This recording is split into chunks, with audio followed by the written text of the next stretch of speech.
Welcome back, everybody. It's another episode of Bold Real Estate Investing. I'm your co-host, Chris Angel, and I'm here with your host, Bill Dean. Hello, Bill. We're sitting fat with lots of cash behind us today. That's the goal. Feels like we're at the World Series of Poker, except we're in real estate investing land, which is exciting. Yeah. A few more people get rich off that. Off real estate investing. Oh, yeah. Yeah, I agree with that. Yes, absolutely. Well, here's what's cool about this episode. Before we hit record, we were talking about how do we compound money, or how do we grow money over time, over the our lifetime, so that cash flow keeps incrementally growing. And so I'm curious your perspective on how we do that, or what's interesting or important to you about this particular conversation. All right. Well, it's something important because as we're working in real estate investing, sometimes the numbers aren't that big. Mm-hmm. So we right, talk about leasing or subleasing or wraparound leases.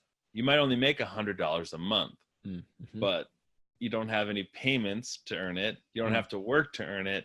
You just get paid $100 a month for working once. Yeah. But some people, that might not seem like a lot. So sometimes they look at some investments and they think that's only going to pay me $50 or $100 or even $200. They don't get excited for it. Right. Yeah, I get that. So the big thing is to add the scope of time to investing. Yeah. Because if we look at $100 investment, like a lease, where, hey, I got this property and I have a lease on it and I'm renting it out and I'm making $100 free and clear. And just because you hooked up the renter with the owner. Right. Well, okay, you made $100, but how about for the whole year? Right. You've now made $1,200. Now let's say it's a 5-year contract. You've now made $6,000. Right. Well, what could you do with an extra $6,000? Yeah. Take me to the part where you had this aha moment. Because you're in the middle of writing your book, which I love. Can't wait for that to come out. And you were talking about this moment where it was like, holy smokes, like, look what happens over time. Like, give me some of the world of that you saw. Okay. Well, to get to that point, we have to start with just how you make money in long-term buy and hold real estate. Yeah. Because the goal number one is to have cash flow. Yep. You need to have that cash reserve to cover the bumps and oopses and the learning experiences of it. Right. But that whole time, if you completely separate your finances from your investing finances, you'll have this pool of money starting. And it might just be $50, it might be $100, it might be $1,000 a month. It all depends on where you are and how you're investing. Right. But the second part of making money in real estate investing is with rentals is that you're going to have principal reduction. So okay, even though the number that you see in your bank account is your cash flow, which might only be going up $50 a month, but behind the scenes, you're paying down the mortgage on your house. Right. Good point. So, and if it's an amortized loan, like the first half of that amortization is going to be mostly interest, but not really. Like, you still pay off principal every month, even in the first year of a loan, of a 30-year loan, you're paying off principal. Yep. Right. So, and that keeps going up and up, which is nice. So if you've never had investment property or a normal mortgage loan, an amortized loan. Yeah. You pay the most principal the first year, and every single payment, you pay less and less interest and more principal. Yeah, that's a cool way to think about that. I like that. So if we look at, hey, maybe right now, the first year, I'm making $50 a month. That's not that exciting. But behind the scenes, I'm paying off $200 of principal every month. So that's like $250 swing right there. You could really think of it that way. Yep. So really at the end of the first year, you can say, oh, I made $600, or you can remember, by the way, I also made another $2,400 behind the scenes. So 50 or 600 is actually $3,000. Right. Yeah, totally. And then are you going to go where I think you're going to go next? Like, that's not just the principal depreciate or principal pay down, but then you also have, if you're in an appreciating market. Yep. And your house appreciates. I don't know if you're going to go there, but I was thinking like, okay, well, like what if the real estate market's appreciating? Correct. Oh yeah. There's a couple more parts of that. So that's just the basics that happen with most any rental. But on top of that, yes, if the market is going up, which just reading some of the stuff going on right now, they still believe that with some of the market volatility that people are going to start pulling money from paper and assets and putting it into real estate because it's a little safer and it doesn't move as fast. Yeah. So they're looking at prices going up. So the nice thing is if you own this house, you're getting paid monthly, you're getting the loan paid off, but yes, you can have appreciation. Yeah.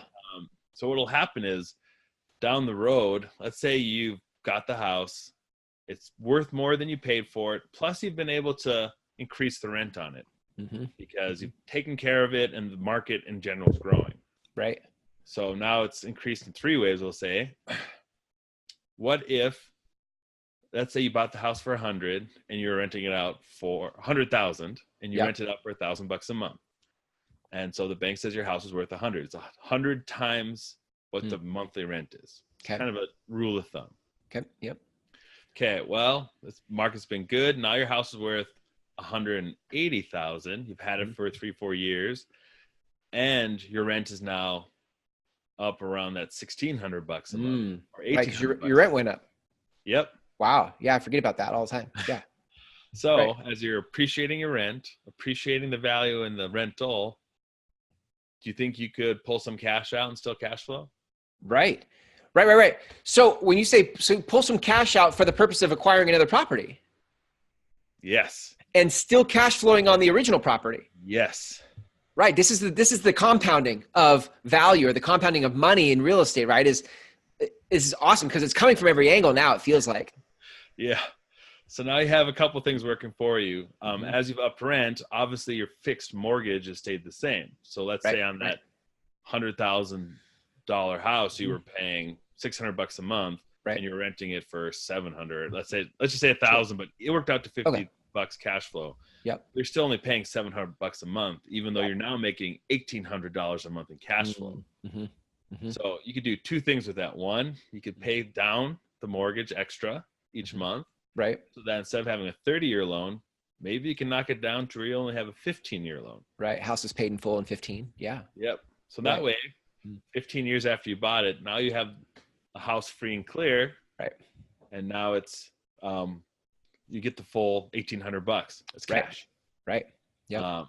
Or the converse of that is you also have a house that you could refinance if you need something. Right. So, yeah. Like a safety cushion or something. Let's pay this thing off, or let's pay their college up front, because you can negotiate your college prices if you pay up front. Okay. Really? I didn't know that. That's cool. Yeah. Oh, nice. Check you out.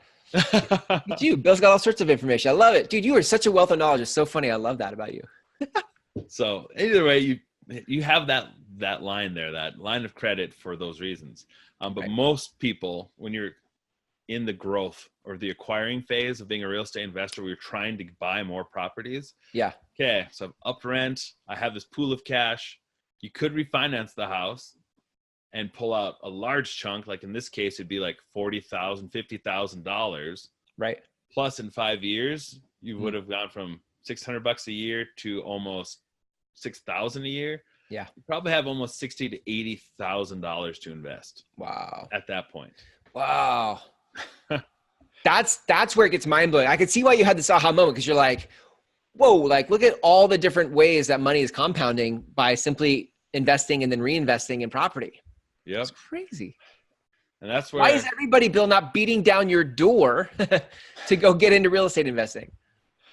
A lot of people are afraid to take the first step. Yeah. You know? I think you're right. I think you're right on that. And that's such a good point, because I feel like if you listening to this can get clear that what is stopping you, because I think a lot of us have thought about real estate investing. If what is stopping you is fear, listen, okay, this is the heart-to-heart moment. If what is stopping you is fear, the way through the fear is to have a conversation with somebody who knows how to help you see so that you're not afraid, right? Like that is the step. I think every one of you should go call Bill right now and schedule time to talk to Bill. I mean, I just do. Like that's what there is to do. Yeah. Well, it is scary, but in some ways we all become landlords. We just don't think about it. When you have a kid. Okay. Yes. We made our kids sign a phone agreement. It's kind of like a lease agreement, but it was a phone agreement. It gave us all sorts of leverage. But I mean, when you have people come stay at your house for a little time, or let's say, your family member's moving to town and they're building a house or looking to buy a house. They move in for a little bit. You've experienced that a little bit. Yeah, sure. Something we've never even talked about on this show, but Airbnb is one of the simplest forms of real estate investing out there. Let's do an episode on that sometime. I'm interested in that conversation big time. We definitely will. That one will actually be fun because there's a lot of options in that one. But yeah, nice. So with all of this, though, I mean, the goal was that like that $80,000 is a decent chunk of change to put towards an investment property. Yeah. I mean, at 25% down, you have an $800,000 property. Right. And at a decent rental rate, that means that thing will produce probably 50,000 take-home income a year. Wow. So, okay, you waited 5 years with one property. Reinvested the cash flow, saved some, paid down.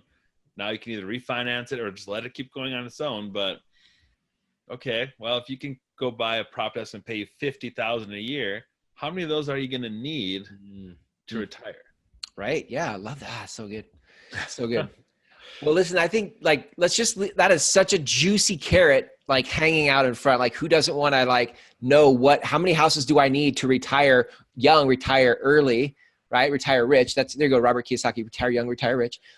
And I think the way to do that is to talk to you. Like what we just said, I think most people want to get into real estate investing, but we're afraid. And the way through that fear is to talk to somebody like Bill. So Bill, people want to reach out to you and talk about how they can compound the power of money in their life through real estate. How can they reach you? All right. They can find me at BillDeanHomes.com. So that's just my name, homes.com. Click on my comment section and just leave me a little bit, what you're looking for, what you're thinking about, if there's a property you have in mind, and we'll sit down and figure out what you need. I love it. It's so good. This is good. I love this conversation today, Bill. Thanks for your wisdom and passing it on. And I can't wait to read your book when it comes out. All right. Thank you. See you next time.